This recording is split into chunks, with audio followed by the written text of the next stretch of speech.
అండి vegetarian pasta ready. Vegetarian pasta ready అయిపోయింది. ఇప్పుడు వేసుకొని టేస్ట్ చూస్తామండి.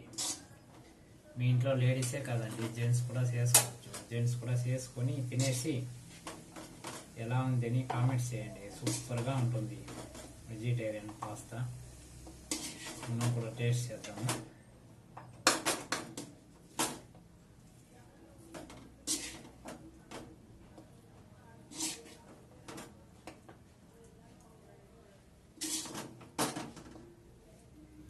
జెంట్స్ కూడా వంట చేస్తామని చేసి ప్రూఫ్ చేసుకోండి. టేస్ట్ చేద్దాం ఎలా ఉందని.